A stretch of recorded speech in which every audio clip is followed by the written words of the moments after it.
Hey guys, it's the Unsmooth Criminal. I am back with just a one shot. This is just gonna be one shot. And this is gonna be what if Deku was a cursed hero? If anybody knows about the Legend of the Rising of the Shield Hero, it's an anime.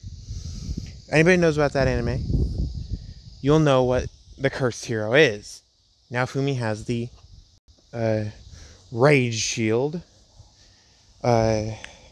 Ren has a cursed sword. Itsuki has a cursed bow. And Motoyasu has a cursed spear. So when she's little, she gets the ability to summon weapons. A bow, a sword, a shield, a spear. And she could put it down and leave it there. And someone could come over and touch it, but if they try grabbing the handle, it hurts the other person. So no one can pick it up except her, but people can touch it. And they can go into a different subspace, so it's not in the real world.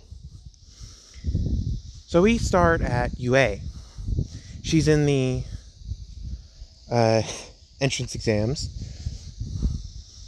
and she walks up to the door. Bakugo is still as rude as ever, and someone mentions something that makes her pissed off, and she's held this rage in for as long as possible, and it was a hero who said this. So it just made her flip a switch and go, yeah, no, I'm done. So she was about to walk in, but just said, nope, I'm out, and walks out of the exam. And All Might, who has met her before in the Sludge Villain incident, because it has happened, knows that she's strong, because she took down the Sludge Villain. And he was hoping to give her his quirk. And he just saw her walk out, and he says, Nezu, what happened there? And Nezu looks and goes, I don't know. And one of the unknown teachers of UA is like, huh, serves her right. And All Might heard this and asks, who said that? And Nezu turns around and asks, who said what? And All Might says, heroes aren't supposed to act like that. We're supposed to be accepting to everybody who wants to be a hero. And then two people in the crowd of the teachers voice their opinions that mutation quirks aren't supposed to be heroes. They're just monsters in human bodies. And Nezu says, oh, God damn it. You both are fired. I'm like, we're your best teachers. And they both say, we're both hero course teachers. And he goes, yeah, I know. But you just turned down a student that was going to come to UA just because All Might wanted her to. She was going to go to Shiketsu. And they go, oh. And at Shiketsu, it's a strict policy of no mutation quirks. And she didn't know that until she walked up to take the exam, and the person said, sorry, we don't allow mutation quirks here. I'm really sorry. Hopefully you can get into UA. And she goes, those assholes just turned me down. And she just walks away, pissed off again. And we go a few weeks in, and it's past the first test. They haven't been able to find her because she's apparently disappeared. There's been reports of a vigilante popping up all over Japan. 2 vigilantes, actually. One kills heroes and one doesn't kill heroes. They just beat the ones that say something about a mutation quirk half to death. And then cut their arms off and legs off. So they can't do anything. So we go to the USJ. It's been 2 months since the start of the school year. We're not at the USJ. And this woman's on the roof of the USJ just standing there. And she looks like what she is in the picture, but she's wearing a mask. And this isn't just any kind of mask. This is a full-blown, you come near me, I will hurt you kind of mask that looks like this. It's a full-blown Oni mask. If no one knows what an Oni mask is, it's a traditional Japanese mask that some samurai use in combat. So the portal opens and Shigaraki walks out and he calls in the Nomu. The Nomu walks out and the Nomu looks human. It doesn't have the bird mask, it looks human. So she jumps down and the sword comes out, the spear comes out, and the shield comes out. Because you can't use a bow in one hand. So she starts bashing people upside the head with the shield, stabbing people in the legs with the spear, cutting people's arms off with the sword. And she's doing this flipping around, and she's in a blur right this second. And she's found a way to turn her bow into a gun. So she walks up to one of the villains who had a gun on him, and she picks up the gun. And she summons the bow and grabs the gun, and the bow fuses with the gun. She found out how to do it, but after a while it just transforms back and she can't summon the gun type anymore. She can only summon the bow. And so she starts using one-handed pistol. And so she's flipping, she's dodging, she's beating all the villains up, cutting their legs off, cutting their arms off. And Shigaraki starts saying, "You're cheating, you're cheating, you cheated." And he said, "Nomu, kill her." Because he sees a long hair on this woman. And Nomu yells and just runs at her.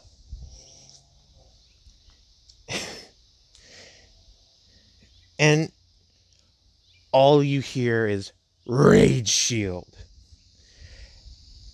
It's echoing through this entire area. And people are like, what the hell is going on? Give me 1 second.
After that little show,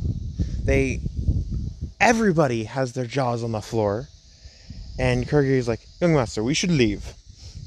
And he does something that Kurogiri is not known for. He physically grabs Shigaraki and throws him into a portal and jumps in. And the Nomu falls on the ground, dead. Just completely dead. And this woman goes down to one knee, and then gets back up and jumps as hard as possible and grabs a steel beam that's on the roof. And All Might busts down the door like, "Oh, I am here." And he's not smiling. And he sees this creature trying to escape on the roof. And Aizawa says, "Stop." And All Might was about to run over, but he knows that if he doesn't follow Aizawa's instructions, he can't continue looking for the girl. And he goes, "What, Aizawa?" And he goes, "She helped us, so we need to find her later." And he goes, "Okay." And he looks down and sees all these dismembered villains that are yelling like, "Help!" or "This hurts!" or "You asshole!" or some vulgar languages. And they're all yelling this at her and looking directly at her. And she's flipping through the rafters and finally busts a hole through the top of the USJ and books it. And they're still pissed off at her, and Aizawa runs around bandaging their legs and their arms up because all they have is nubs. So he bandages them up. Their bleeding is stopped now. Recovery Girl gets there and she heals them, so they have no chance of death. And they're all taken to the hospital. All 150 villains are taken to a hospital.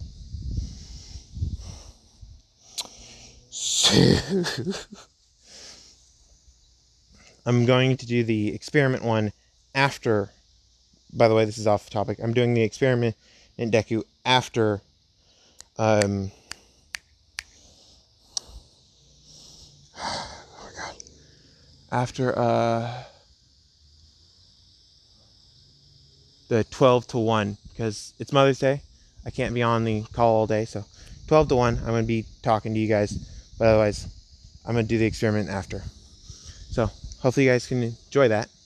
But we skip a few weeks. The sports festival happens. Then the teachers versus students. That happens to canon. Then this woman comes back at the forced training arc. And she takes down Dobby, Toga, Spinner, Maggie. And she cuts off Muscular's head with the sword. So, and also she helped twice with his head problem by smacking him really hard in the head with a shield. So his brain got rocked around a little, so now he doesn't have split personality. He just has two voices in one head.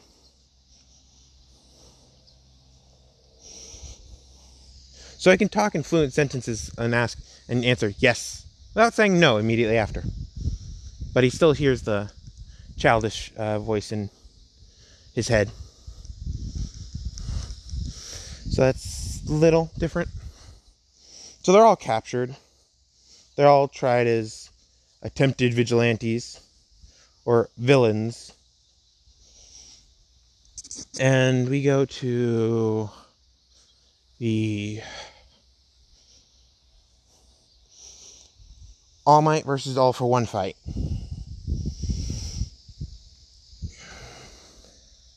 And she appears again. And she's appeared to every single LOV attack ever, because she's been following the LOV. And she appears and all she's holding is a shield. And this shield does not look like any normal shield. It requires both of her arms to hold on both sides. So it's two shields in one. It's called a door shield. Anybody knows what that shield is from Dark Souls? Golf clap. I know that doesn't really sound like a golf clap. I can't really clap really loud. But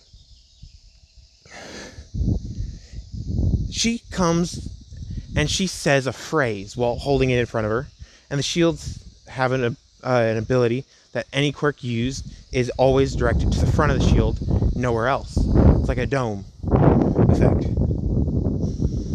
And all she has to do is hold it there. So she's holding the shields there, and she casts Blood Sacrifice. And her monstrous outfit, or the Berserker armor from Berserk, the Guts TV show, squeezes her like it did in The Rising of the Shield Hero, sending blood everywhere in the dome, and it all lands on the ground. And when people think blood landing on the ground, they don't think it getting absorbed by the ground, but it slowly got sucked into the ground. And one of the newscasters who's flying overhead is watching this. And all of a sudden, these giant bear jaws come out from the ground and latch onto All For One. And he uses every single one of his quirk to hold it open, but he's slowly losing. And All Might sees him like, what the hell is going on? And all of a sudden, his hands get chopped in half. So, the middle of your palm between your thumb and your fingers, that's where it gets chopped. So, part of his hands fall onto the ground, and you hear clunk, clunk, clunk. And each time it gets, like, it sounds squishier and squishier. And everybody's like, what the hell is going on? And she falls face first into the ground, passing out. All Might runs over, picks her up, and takes her to an ambulance that's a little further away. And they see the jaws wiggling back into the ground and disappearing. They can't even find All For One's body.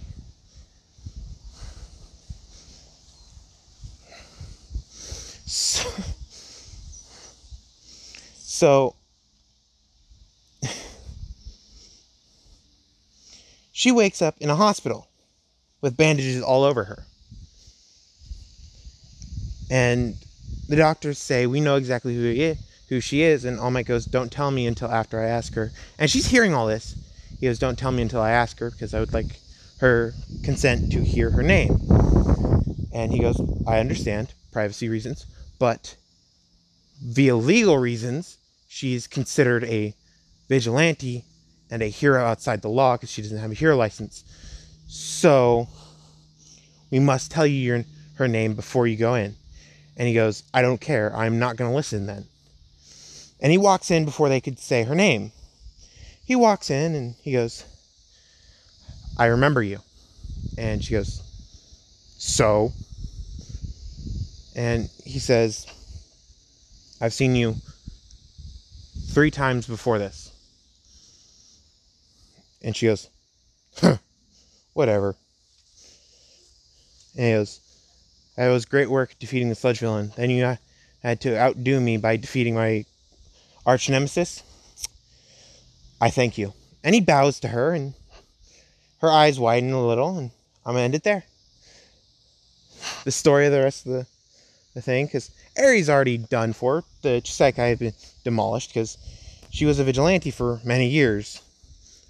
Many months, doing all this kind of thing, and she followed every single LOV activity. So when they got in touch with the Yakuza, she immediately went into the Yakuza and defeated them all. With either Iron Maiden, just using effectively every tool possible. And you're thinking, oh, what about that Snatch guy that could steal any weapon that he could see? And, well, he can, but he has to grab it too. And if he grabs those weapons, he gets hurt. Depending on what he wants to do with the weapon, or what weapon he grabs, inflicts damage to him. So he grabs the weapon, he gets shot in the middle. He grabs the pistol, he gets shot in the middle of the hand. If he grabs the shield, his hand's basically bashed to where there's no bones left. He grabs the spear, he gets stabbed in the chest. He grabs the sword, his hand gets cut off. And he was an idiotic person to grab the sword. So he has no hand left. So she completely got rid of that. She picked up Eri while she was still asleep and took Eri to UA, because she knows UA will take her in. Unlike what she looks like, so they won't take her in, but they'll take in Eri. So, hopefully you guys like this one. I know this is a short one, but this has got to come out before noon. It's already 11, so hopefully this comes out before noon. Talk to you guys later. Bye!